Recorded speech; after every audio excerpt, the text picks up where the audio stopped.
Well, folks, welcome to one more edition of Politics and Run. I'm Egberto Willis, your host. Thank you so kindly for being a part of the show. We're going to have a great show for you today. Welcome aboard, welcome aboard, welcome aboard. It's one of those days, my peeps. It's one of those days. But anyhow, let's go ahead and get busy one time. I see AVQ is here on Twitch and as well on YouTube. Anyway, let's go ahead and get started with some of the things that he brought forth before we get into the program. We have a pretty extensive program for you today. Michael Rudnin says, hottest ocean temperature in history recorded last year. Ocean heating driven by human-caused climate crisis, scientists say. In 6 consecutive year record has been broken. Warmer oceans waters are helping supercharge storms, hurricanes, and extreme rainfall, which is escalating the risks of severe flooding. Heated oceans water expand and eats away at the vast Greenland and Antarctic ice sheets, which are collectively shedding around tons of ice a year. I don't know what the TN mean. I'm not sure what that means. With both of these processes fueling sea level rise. More than 90% of the heat generated over the last 50 years has been absorbed by the oceans, temporarily helping spare humanity and other land-based species from temperatures that are catastrophic. 1 trillion tons is what Michael says that means. Anyhow, folks, that's what we are looking at. Terrible, terrible, terrible, terrible, terrible. Anyhow, continuing with what we have to say here. Let me make sure that I got myself on the system, guys. One quick second here. Yes. All right, let's continue. Let's continue. Okay.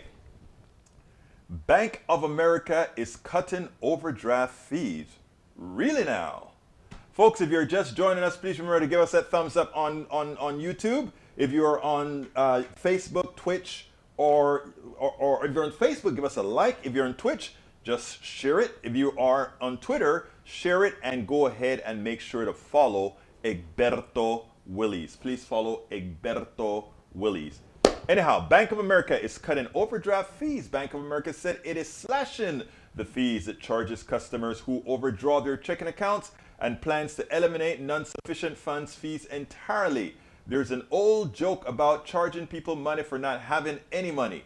The reality of overdraft fees is that rather than being a means for business to stay afloat while running in the red, a convenience of the moment, each instance was putting people further into the hole. I wonder, look, when you see, by the way, let me just tell you, charging overdraft fees has been profitable for these banks, okay? Just think about it. And by the way, it was making money on the people who could least afford it, because those people who have overdraft fees, we can say they're irresponsible, they don't spend their money right, but a whole lot of them just didn't have the money to spend and they overdraft, so that's what it is. And these are the people that were subsidizing a lot of the functions of the bank. I don't know how comes they changed it. I would love to understand what exactly caused the change. It would be interesting to note that. I don't know if the article says that anymore. Check it out at CNBC. Michael Rodden has it there. Additionally, the United States set a new record for COVID-19 hospitalizations on Tuesday, with more than 145,000 people in the hospital with the virus. The hospitalizations are driven in large part by people who are unvaccinated, hospital staff shortages, including from health workers being homesick with the virus themselves, are adding the problem. Overwhelmed hospitals are also reduce the quality of care for vaccinated people who need help for non-COVID-19 issues like a car crash or a heart attack. The follow-up article indicates that multiple hospitals are already engaging in triage. They are calling it crisis standards of care. It's also known as, what is the word? Death panels. We'll talk about that another time. But I just had to bring it up because these are the real death panels, folks, where there's not enough healthcare workers available, and the worst off, that'd be the unvaccinated, are no longer getting treated. Last one from Senor Rodnin says as follows. Let's see. States and Health Systems Act. Where's everybody that's listening that's not saying, hey, I'm here, hey, I'm here? Come on, folks, make yourself known so that I can salute you. States and health systems activate crisis standards. New protocol as Omicron strains U.S. hospitals. Multiple states have adopted new protocols in recent days and taken aggressive steps to help overwhelming hospitals grapple with yet another onslaught of patients, this one fueled by the highly contagious Omicron variant. of the coronavirus, from halting elective surgeries to curtailing the number of nurses caring for patients to using emergency services to transport the most, what are we transporting? The most severe cases to hospitals. These new actions are intended to triage care for those most in need and maximize the use of limited resources. 94% of Colorado's hospital beds for acute care were in use, and across the state, more than half of the facilities were anticipating staff shortages within the coming week. It is getting bad out there. I'm not going to finish that. Alistair Waters, welcome aboard. Hi all. Roberto Luis, saludos, mi gente. Politics done right. Saludos means, hey, hello to my people. That's what he says. All right, folks, don't forget, if you are on YouTube, give us that thumbs up. Click that thumbs up. Also, let me go ahead. I tell you what I want to get started with before I get to Dr. Fauci. Norman Reynolds, uno y dos. Welcome aboard. Before I get to Dr. Fauci, I want to play something. I want to get some of the videos that we didn't do yesterday. Tom C., welcome aboard from Michigan. Deborah Rivera, watching from Texas, welcome aboard. I want to play something. The economy is doing great. I want to play this, and then I want to take it on the other side. Very, very important. Let's go ahead and do that, and then we'll take it on the other side. You know, everybody looked at the jobs report, and it's a lot less people than it should be. Of course, we know that all these job reports have been the number of people got employed have been going up by quite a bit, much more than what's shown on as the official initial number. That goes up quite a bit, but it's even deeper than that. We have a change in the way the economy runs. But you know who gets it? Leesman does. Check this out, and then we'll take it on the other side. Steve, walk me through this number. It's confusing. There's two different reports here that people need to know about. There's one report that gets data from the employers, another report where the government calls up people and asks them their status. The number you're looking at right now, that's from the payroll report. That's 199,000. That number has been running very low on the initial reporting.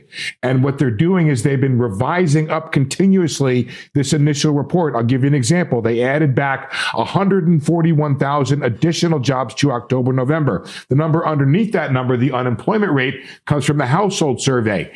I think at the end of the day, Stephanie, people should not be overly confused or overwhelmed by the data. The unemployment rate is what you need to know. It tells you the number of people who want to work and the number of people who are unemployed. You had a 480,000 decline in the number of unemployed. You had a huge number of people employed in the household survey. So I think every other piece of data that I see says this job market is strong, and that top line payroll number of 199,000 is not going to deter me from that conclusion, because so many employers are saying jobs are hard to get. That quit number you talked about tells me that the labor market is tight, and I'm not going to be deterred by that top line number.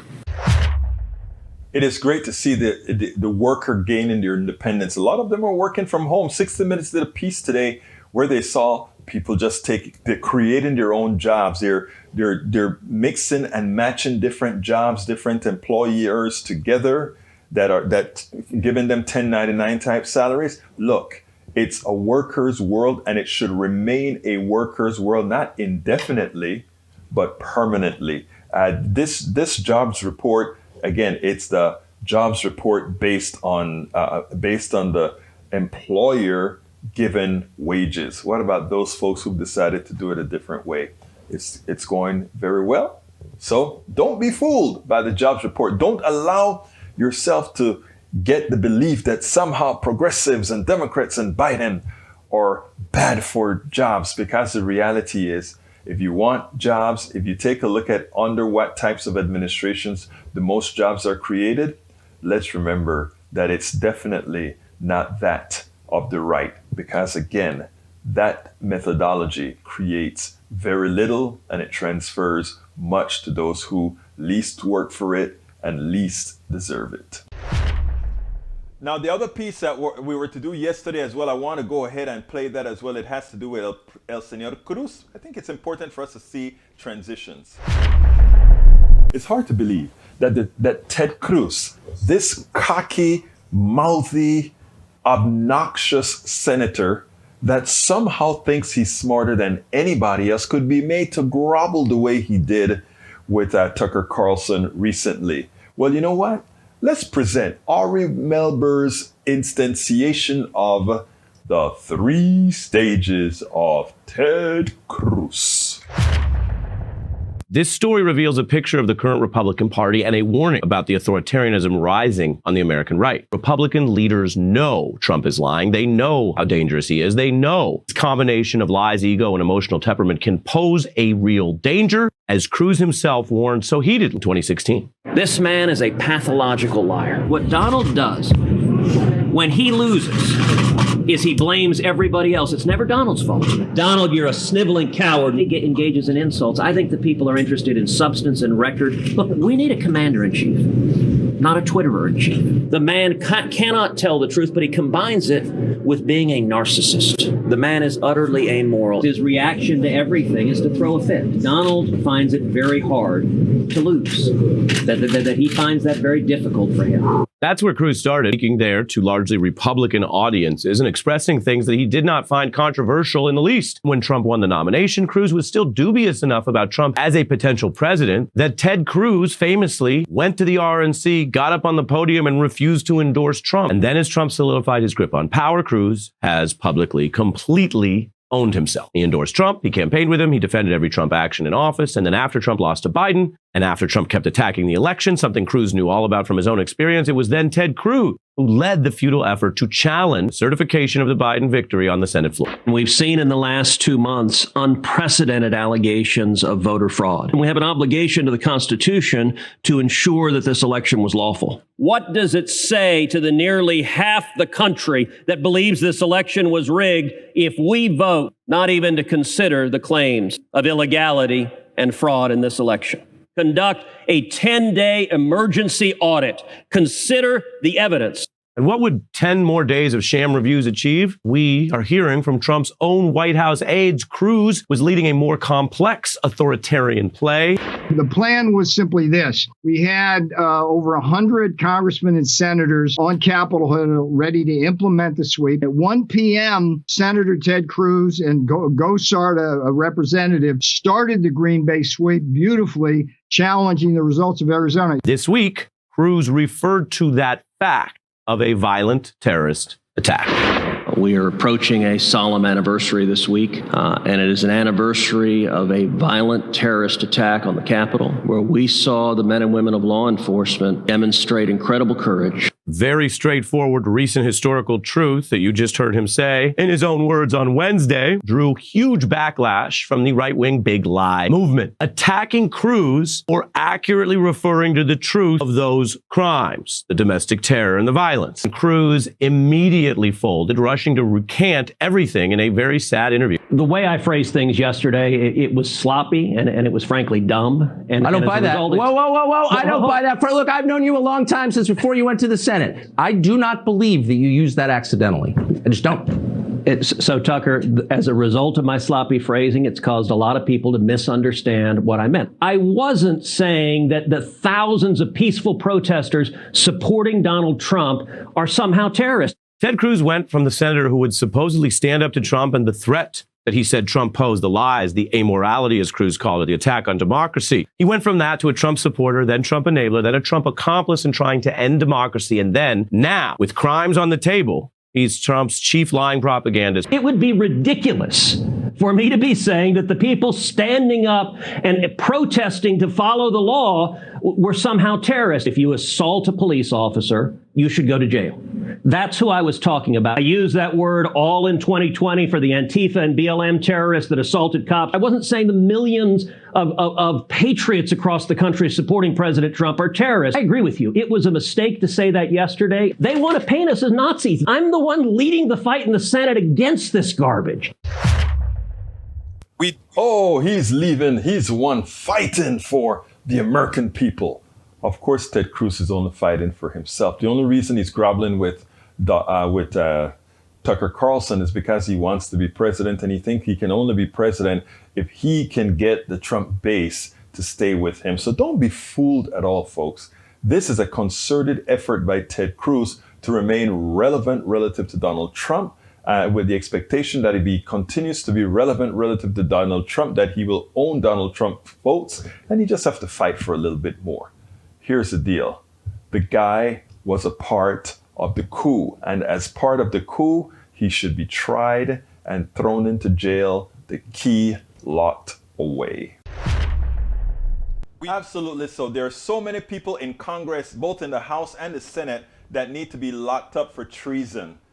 Ted Cruz was a part of it. You heard what the Green Bay Packer or the Green Bay Sweep or whatever the guys called it. Ted Cruz was a part of and that's why he's been calling it terrorist. He tried to disassociate himself from it. He was part of the entire deal. Okay, let me talk to my peeps and say hello, hello, hello. Alistair Waters, welcome aboard.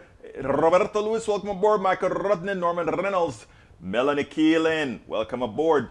No, you're not late. You're here. Tom C. says, I'm here from frozen north of central Michigan. Debra Rivera, watching from Texas. Paul Fleming, hit the like button. Thank you for reminding everyone to do so. Melanie says Rudnin says, hey, Melanie, you're right on time. After all, Egberto Willis spent some time reading my stuff. Paul Fleming from ATL checking in. Eric Hayes says, this administration predicted death and doom this winter, but can't even get testing done by ramping up production. Look, they didn't think they were going to need testing. And why didn't they think they were going to need testing? Because they thought the American people would get vaccinated and that it would mitigate having to invest all that money in testing. And since we're in a capitalist society where we want to do a whole lot of things, we want to be efficient.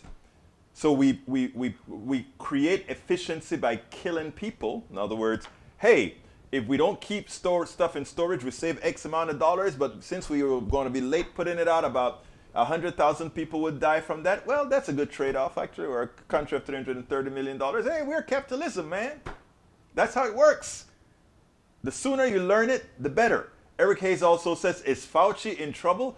Fauci is not even close to being in trouble. You need to get off those sites. Yournews.com? Are you kidding me? That's a farce.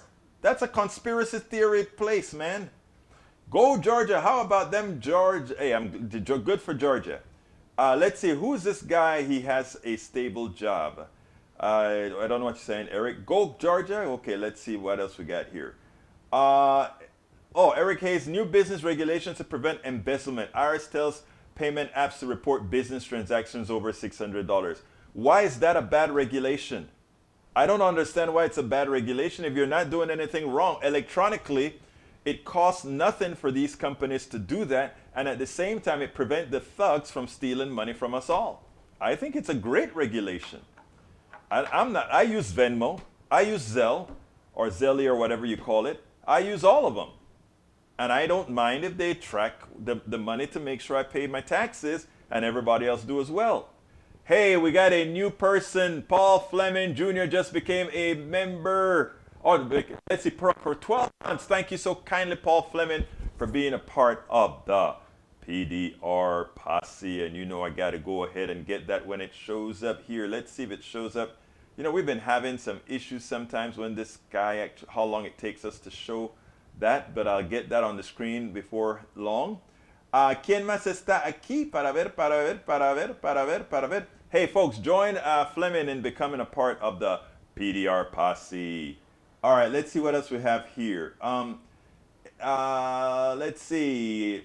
I don't want to get into other people's conversation. That's why sometimes please explain why any person would still call themselves a Republican when the lies are so obvious. It's called willful ignorance for some. It is called they don't want to believe what they're seeing for others. And yet for others, it is just that they don't give a damn.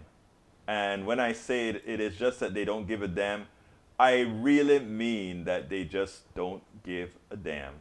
And those are the people that I hold most accountable. I have no problem working with folks, trying to convince folks of what the truth is supposed to be. And by the way, folks, I'm trying to get into YouTube and pull a few things up right now.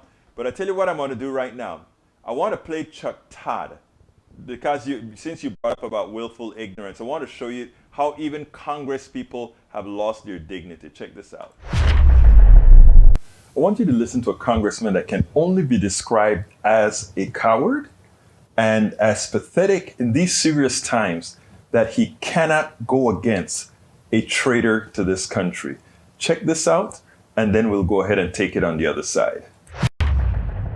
A year ago in a few days, you came on this show and I asked you about January 6th, and you said the following. I'm going to continue to listen to those 74 million voices that voted for him. But of the 74 million, the small percentage that stormed the Capitol and engaged in that insurrection that were Trump supporters, I will tell them, there's no place in the Republican Party for you. Here we are nearly a year later, Congressman, and the former president put out a release today that said to watch Biden speaking is very hurtful to many people. They're the ones who tried to stop the peaceful transfer with a rigged election. Never forget the crime of the 2020 presidential election. Never give up. That's the former president. How did it get so off kilter here in your party? I will tell you, I don't know, other than I continue to be a voice to say, if you believe violence and engaging in what happened on January 6th is the way to resolve your dispute with an election, I turn my back on you. What it's going to take, Chuck, is it's going to take leadership. And it's going to take leadership on both sides of the aisle to say, you know what, enough is enough of this extremism. I have to say, I hear the words, well, it's incumbent on both sides of the aisle. There's one party that seems to take what happened on January 6th seriously, and there's one party that does not seem to. Isn't this incumbent on Kevin McCarthy and Mitch McConnell? It's incumbent upon all leaders in Washington, D.C. to step forward, to condemn rightfully what happened on January 6th, like I'm condemning right now. What about the run-up? I mean, what the former president did. I mean, I look at January 6th, and on that day, I wanted to believe it was a bunch of misled hooligans who didn't fully appreciate what was going on. And the more we learn, it's like, no, there was a little more concerted effort here and a lot more organized effort to try to overturn this election. But it's not 74 million people that voted for Donald Trump, as we were talking about a year ago. A vocal minority of extremists took it into their own thought process and power to do what they did. And to me, that is what has to be objected to. You were a co-chair of Trump's presidential campaign. Do you regret that position now, considering his behavior? No. Why? I don't, because he brought the disruption to Washington, D.C. that needs to be brought. I still respect the voice that he brought to Washington and the forgotten men and women that he listened to. Would you trust him again with the keys to this democracy? You know, I leave that to the American people. You have a vote in that. Your constituents ask you, I do. Are you willing to hand the keys to the democracy to this man again? I want to have an open and contest on ideas and inspiration. If President Trump is the candidate that's representing the Republican Party, I will support him. So you're willing to put I want to repeat what the former president said today, Congressman. He says they're the ones who tried to stop the peaceful transfer of power with a rigged election. He's calling the 2020 election a crime. I believe it was a crime. And Chuck, that will be part of the process. You know, this sounds like a lot of elected Republicans I talk to who are afraid of telling their supporters what they don't want to hear, which is that Donald Trump is lying to them. Have you told your supporters that Donald Trump is lying to them about the 2020 election? I'll be very clear with you, Chuck. I believe the election of 2020 was a duly held election. The results were duly certified. You used the word fair just now, but you wouldn't use it in describing the 2020 election. You said duly and not fair. And it's a distinction that I notice a lot of elected Republicans who are trying to appease Trump or Trump supporters say. Why do you do that? Well, I will tell you, in 2020, it was a fair election in the sense that the rules using COVID were changed, and the Democrats were, to their credit, they were much better at getting their voters to the polls. Again, it sounds like you're trying to put an asterisk on the 2020 election, which only feeds this conspiracy nonsense that is wrecking this country. Why did we have what we had here a year ago? Was this conspiratorial nonsense that leads people to the idea that there's something to this? There was nothing to this. It's not conspiracy. They changed the rules legally. Does it bother you at all that the Republican Party is no longer a conservative party, but a cult of personality right now? I mean, I disagree with that assessment. I have to give it to Chuck Todd. He really let the Congressman Reid have it this time. You know, several times he appeases Republicans, but this time he let him have it. And what the Congressman has proven is that even in retirement, because I don't think he's serving another term, even in retirement, Donald Trump has a stronghold on them because they're looking at their future.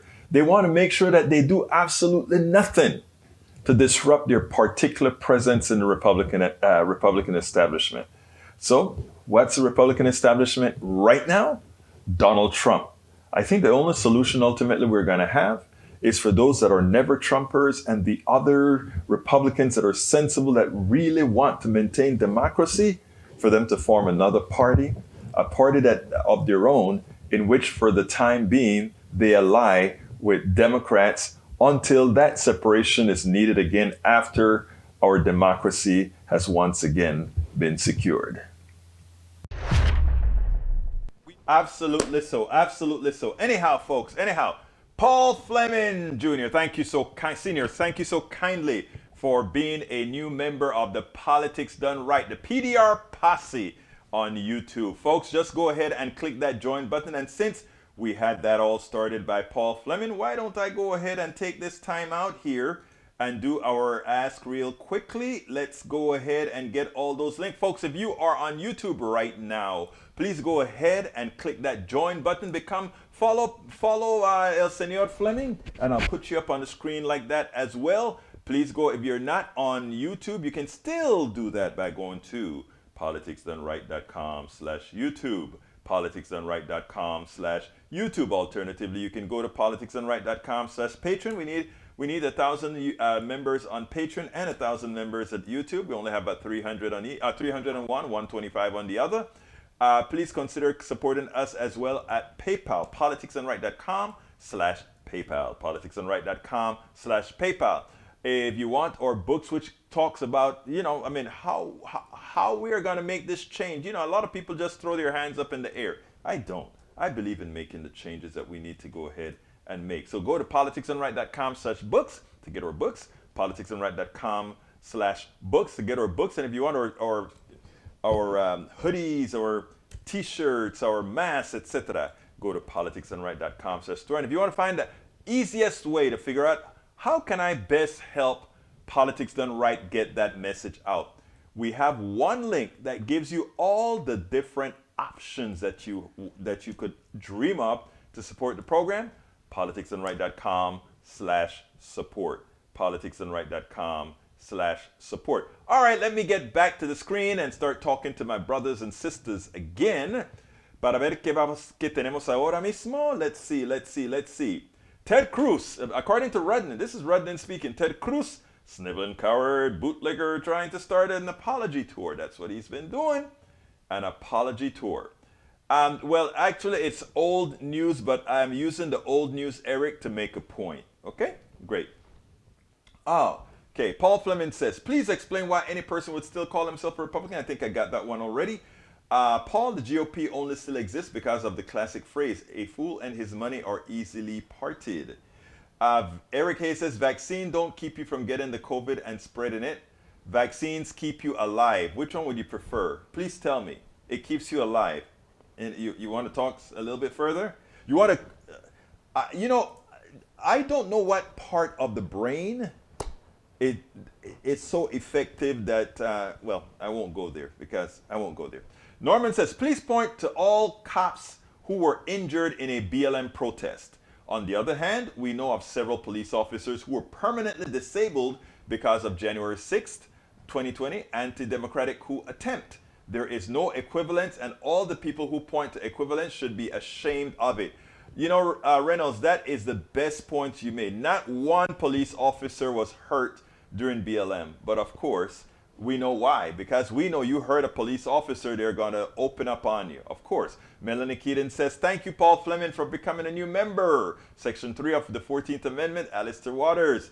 Eric Hayes says, should the Super Bowl be moved to Texas based on the rules and such that could put a damper on the fan experience? No, Texas doesn't deserve to have the Super Bowl. Let's see what else we have here. Melanie Keaton, why do politics make me feel ill? Don't feel ill. Feel resolved. Melanie, let me tell you what I try to promote in the politics.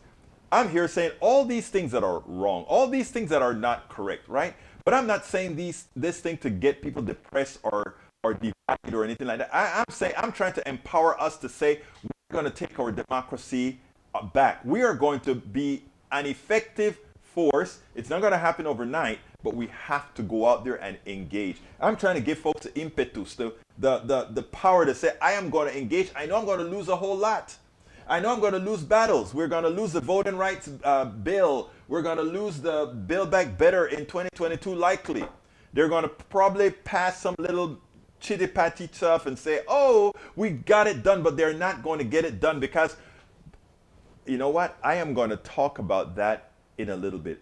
Hold that thought because I have something to say about that.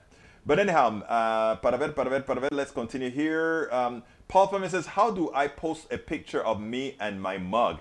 You go ahead and send that picture to me right now, and I'll try to get it up, but no matter what, I will get it up.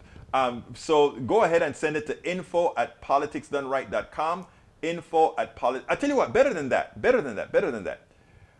Go ahead and send it on, if you're on Facebook, just send it through the text messaging thing, and I'll go ahead and look for it, chop it up, and put it out there. Do it right now, and I'll get it up before the day's out. I promise I'll do that. Let's see what else we got. Peggy Lopez says, listening and wanted to say hi, y'all. Thank you, Peggy, for saying hi, y'all. Egberto, PolitiFact check. Vaccinations does more than help prevent infection among the vaccinated. It reduces the chance of COVID-19 spread among the general public. Yes, it does. Paul Fleming said, we will have to take the COVID shot like we take the flu shot each year. And yes, people will still die as they do, but this is new normal until science can catch up. Exactly. Let's see. Eric Hayes says, Politics Done Right with Egberto Willis. You funny as this all-star game was taken from Georgia, hurting low-income areas and give it. No. It doesn't hurt low-income areas. You know, every time they want to build a stadium, they says it's going to revitalize an area. And they're correct.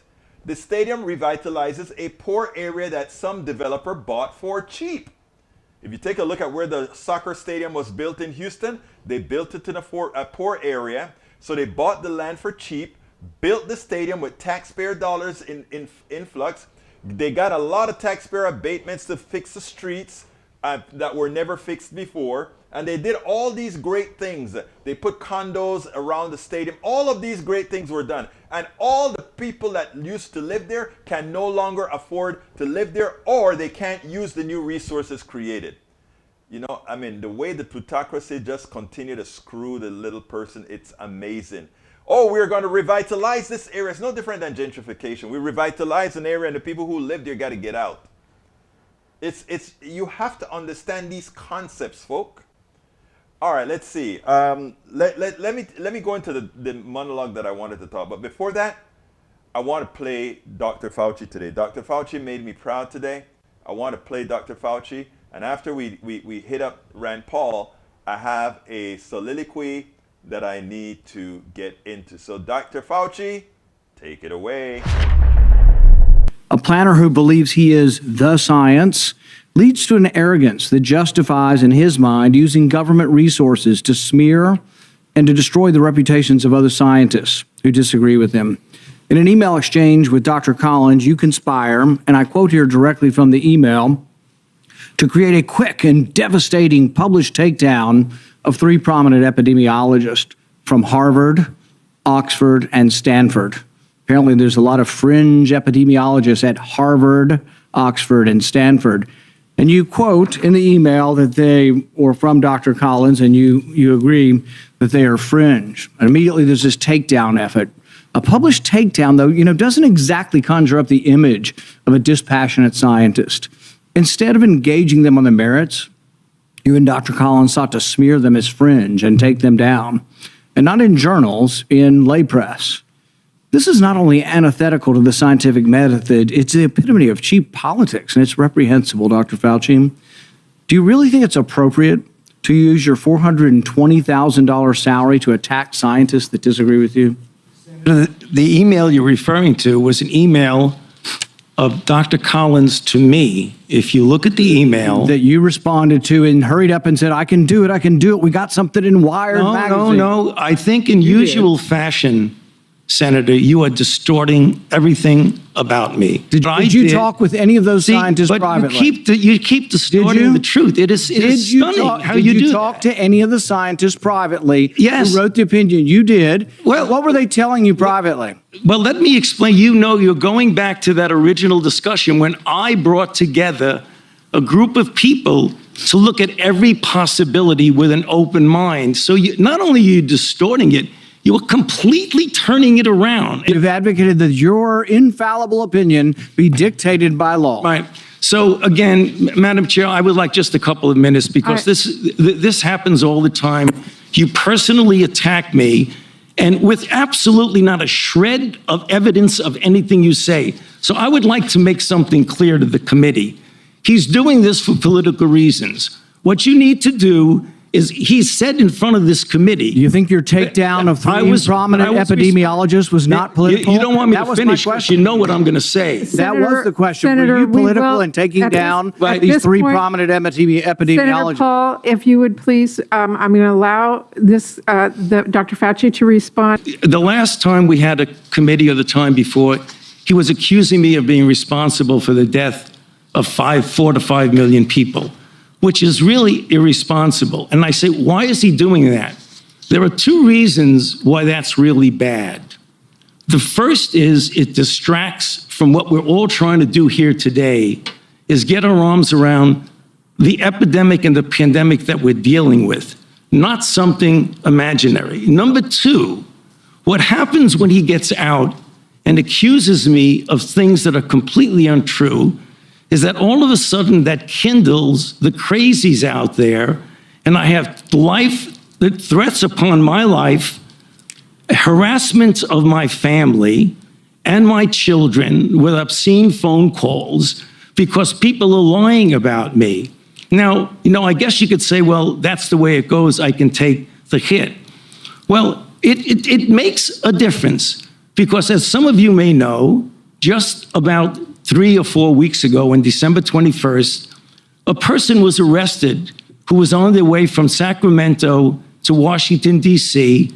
at a speed stop in Iowa. And the police asked him where he was going, and he was going to Washington, D.C. to kill Dr. Fauci.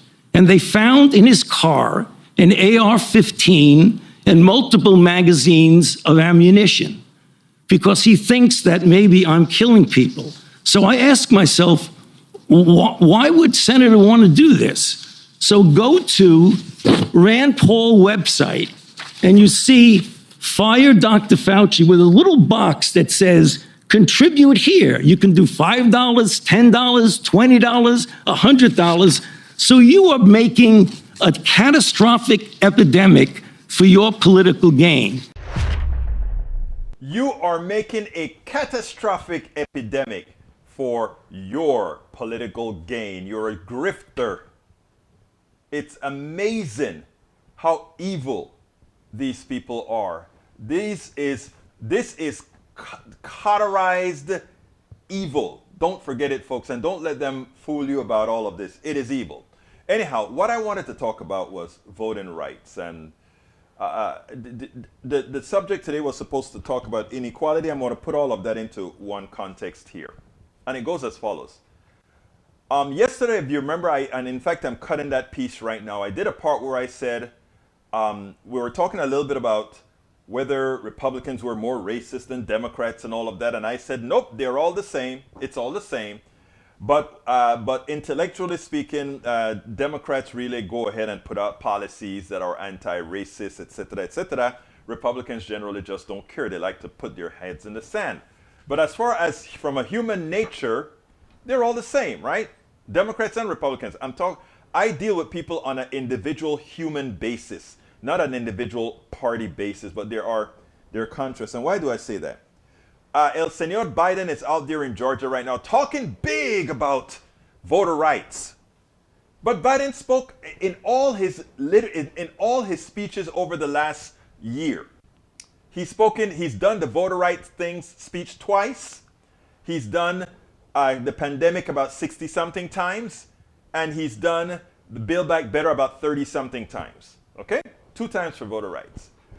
But that is not the only thing I'm talking about. The truth of the matter is we cannot possibly get the things that we need as a society that helps all past if we don't have support from all Americans, especially those who are aggrieved. And we know that those who are aggrieved are the ones that have the hardest time voting. They have to go to work, so they have a very small window under which to vote. Even those states that have long voting periods, a lot of times those voting periods are the times when these people have to go to work, find somewhere to put their kids, all of that. So with the restrictions that these different governments are now, Republican governments are putting on people for their vote, to restrict their vote, it is making it more difficult. It should not be difficult for the president to go to every Democrat and say, this is what we stand for. We stand for everybody having equal rights to the vote. But the truth of the matter is, as we have spoken of many times, is that there is a faction within both parties that are pretty much all in one the same. They're the ones that are subservient to the plutocracy. If you think it is just Manchin and Sinema that's holding this thing back, dream on. Dream on. The corporatocracy and many Democrats themselves do not want a strong progressive base, because having a strong progressive base means the destruction of the plutocracy. It means equitable. It means equity. It means that we are fighting for everybody having equal access to success. It means that the paradigm that we have today, where everything goes to the top, has to change. Why? Because it makes things fairer. Get my accent right. Get things fairer. Now, the subject of today's discussion was supposed to be, and still is, inequality. The Economist comes out and he says that inequality, automation has really zoomed inequality. And why has automation zoomed inequality? As we need less people, we have more people competing for jobs. We're in an anomaly right now because we're just getting out of a pandemic. And getting out of a pandemic, there's a whole lot of jobs. There's a lot of restructuring that's happening. But let me make this clear to all the workers that are so happy that workers are in command right now. And this is important. You know, right now, workers have the upper hand, right? We have the upper hand because they need us more. But don't be fooled. Automation is still coming online like crazy, and it's going to make for a much more efficient system that needs much less people much fewer people in the labor force. And what is that going to do? If we don't change policies, if we don't change laws, what that will mean is that as we are able to fire more people because we don't need them, there are more people competing for fewer jobs. And if more people are competing for fewer jobs, and you've got to have a job, and you are ensured that the policies that progressives really want, because remember this, we want basic income so that an economic system itself cannot cause your death. That's what basic income is. Basic income says that basic income says that we cannot allow the flaws within an economic system to cause your death, to cause your poverty, to cause your homelessness, to cause all of that.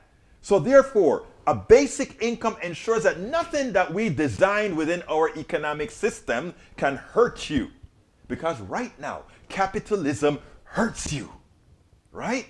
So I don't mind. You can call it whatever the hell you want to call it. Call it capitalism, call it whatever. As long as you have processes in that system that ensures that humanity is maintained, call it whatever the hell you want to call it. But right now, with automation and all these other issues, inequality increases because those who control automation, remember, we all invested in the universities. We all invested in the design, NIH for medicine, the natural sciences, and all these different parts of our government invested in increasing our knowledge, our professors that are paid out of the coffers of your tax dollars. All of us inputted into that. Now, as we created new things and as we became more efficient, who takes advantage of the efficiency? Those who then capitalized on it, capitalism. Those who bought the professors at universities to capitalize on the different products that's being made that's going to put you out of a job. The laws, however, if progressives were to reign, would say, look, if you want to keep that mechanism going, fine. But we will have a basic income for other people to survive. We will have everybody having health care. We will have everybody having family leave. We'll have all these things in place so that no matter what kind of economic system you've got, humanity is maintained. Humanity is maintained. And that is why when I talk about Democrats and Republicans alike, those that call themselves the moderates, those of them that call themselves in the center, they are nothing more than the guardians of the gates of the plutocracy. Ironically, those on the right fringe and the left, and those on the left, the progressive and the right fringe, they actually have something in common. Egberto, why do you always try to keep those right crazies as part of your family as well? Because we all share the same ills. We share the same issues that are going to affect us all. It's just that those on the right have been convinced, have been hoodwinked, have been fooled, have been, many of them, willfully ignorant because they brought in many other things. That's the issue. Okay, I just saw something that says I admitted an error. Norman Reynolds says, thanks, Egberto, for admitting your error. There are racists all over our society, including both parties, but there are no anti-racists in the GOP that one can count on, while the Democratic Party is not only the only party in this country that is publicly and demonstrably pro-democratic and racist tenets. Oh, have I been saying something other than this before, Norman? You gotta remind me where I said that, because I don't think I've really changed my stance. Maybe I've changed the way I've expressed it, but I don't think I've changed it. But if I made an error sometime and said it differently, then I stand corrected. But no, I've always believed what I just said. This isn't new in fact, I think if you take a look at, I think it's even inside of my book, how it's worth it, how to talk to your right-wing relative friends and neighbors.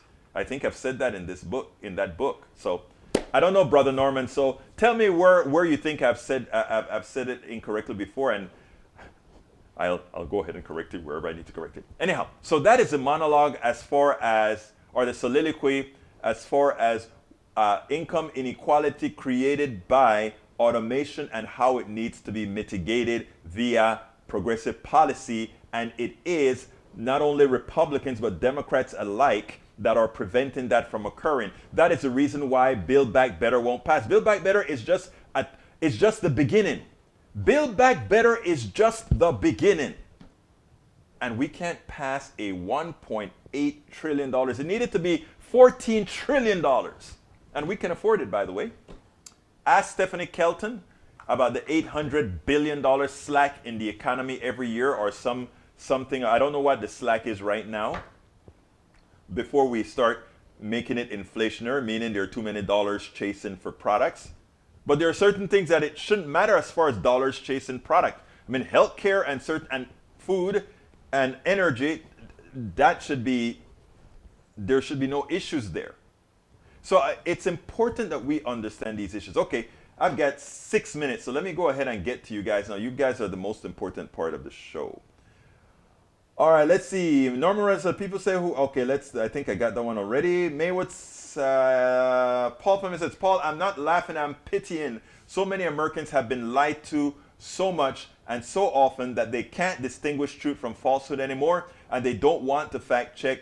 I mean, sometimes it's just tedious. They're just tired, Brother Fleming. They're just tired sometimes. Rodney says, Egberto, yes, Manchin Cinema and the entire of the Republican Party are holding back most necessary government action. And yes, there's a fraction of the Democratic Party who are letting Manchin and Sinema take the heat for the obstruction. Exactly, Senor Rotnin. Berto, I often say that 50% of profits from automation should be democratized. I agree so wholeheartedly because we paid for that automation, Senor Rotnin, as over half the jobs are automated in the next 20 years. Whether the people thrive or starve will be determined in large part by who owns the machine. Muchas gracias. That's exactly what I'm saying. Right now they do, but the job place will switch back to, so enjoy your time off from work. Oh, look, no. I think you missed the point, Eric. Again, stop looking at it through ideological eyes and start looking at it through human eyes. Ideological eyes are dangerous. Human eyes actually protect all of us. Carl Cox says automation kills jobs. Too much automation, that is. I want too much automation because I want the work week. As we get more automation and more jobs are gone, we can't look at it as, oh, we need to keep things inefficient so that people would have jobs. We need to say, let's make things as efficient as possible so people can have a lower work week. Instead of a 40-hour work week, let's go to a 20-hour work week and with more people working. And that way you spend more time with your families. Whatever happened to the family values people? Isn't that a family values thing? Hey, efficiency means we automated, we can work less hours each person, and that means you spend that much more time with your family. Family values, right? Carl Cox says, Gilberto, college has started back up will be late or miss some of your podcasts. Carl Cox, you're going to miss some of my podcasts, Carl Cox? Well, actually, you're missing the live program. The podcast is there to be watched at your convenience. Please always remember that. And please, folks, please share it. Love you guys for sharing it all the time. Eric Hayes says, Gilberto, it's inflationary now. Say you got 4% raise, but 7% inflation raise. First of all, the inflation rate at 7% is dependent. It's a totality. You can fight your way around that, but that's it. That point is given. 4% increase in raises, 7% in inflation, that is inflationary, and that is horrendous. I'm not going to try to put a lipstick on that pig at all. Sorry, you're right. Carl Cox, neocon politicians only believe in helping the mega rich, mega corporations, and the military industrial complex. What I don't see, I always talk about, being in business or doing well in business does not require that you have a whole lot of intellect, right? The truth of the matter is you can go ahead and have, if you can't see that eventually you cannot survive if you progressively get more people poor and pissed off at you, that the pitchforks are going to come, then I'm sorry, there's a problem that you have with your own intellect, brothers and sisters. Eric Hayes says, oops, I lost that. There we go. Brian Miner says, new right-wing therapy on NLCC is transgender. I'm not going to go there. Okay. Nanette Birdsmith says, Eric Hayes, yet who controls wage increases? Thank you, Nanette Birdsmith. You hit the nail on the head. Paul Fleming says, I've sent my picture to Egberto. Okay, I didn't see the thing coming in. So while you're talking, Paul Fleming, I'm going to go ahead and see if I saw that picture come in, because as it is, maybe it came in on another channel. But you know what, Paul? No matter what it is, even if I don't get it up right now because I didn't see it, I want to see your picture, Eric Hayes. I see a chat from Eric Hayes. I don't see one from you. Maybe it's on the Politics Done Right channel. I'll check that out. I tell you what, Paul, tomorrow we're having a show as well, and your picture is with the mug is gonna be the first thing on the show mañana, because it doesn't look like I'm looking at another screen right now to see if I see it from Paul. I see it from Paul. You know, I promised you to put it on today, and I like to keep my promises. You know, I'm not a Republican, or I'm not a. Let's see. No, the last one came in from Tiala Wilson. Paul, where did you send it? Where did you send it, Paul? I want to see it, Paul. I'm looking, Paul. I'm looking, Paul. I'm looking through the chat to see if I see not only the chat. All right, Paul.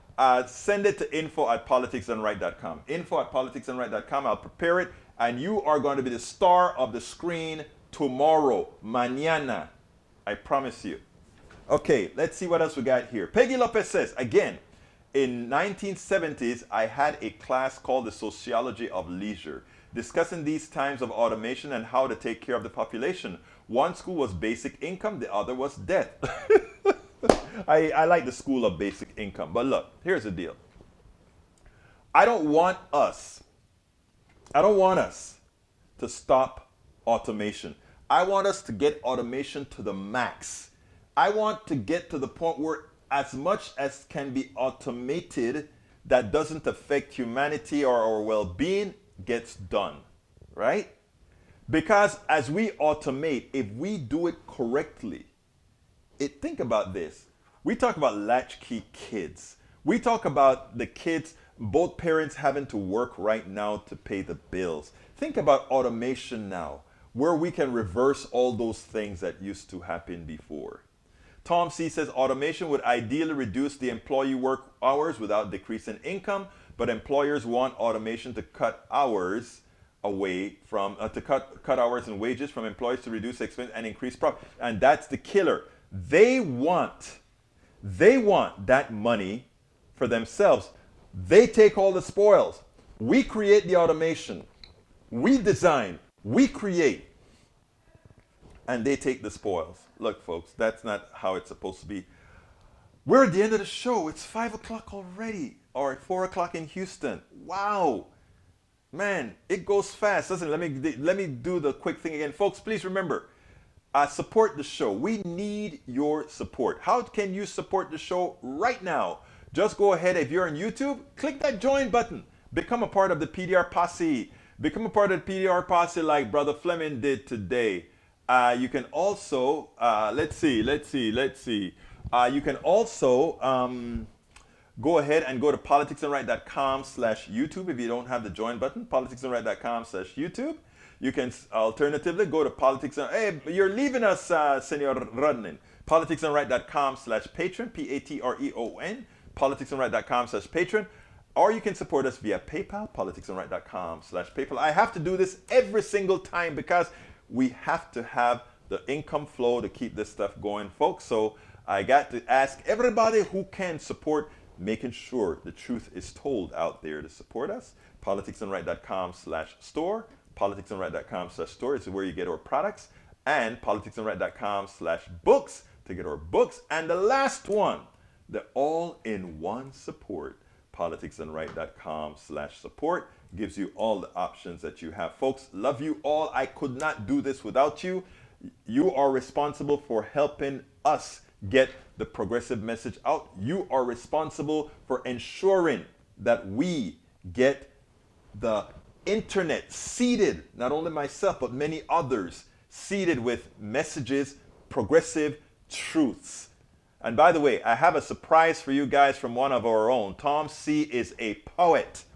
And Tom C came to our Ask Egberto Anything with a poem. And I am going to be fixing that poem up into a blog and bringing it to all of you all. Because you know what? It is wonderful having engaged viewers, engaged participants like you guys are always engaged. My name is Egberto Willies. This is Politics Done Right, and you guys know how I end this baby. I am what? Out.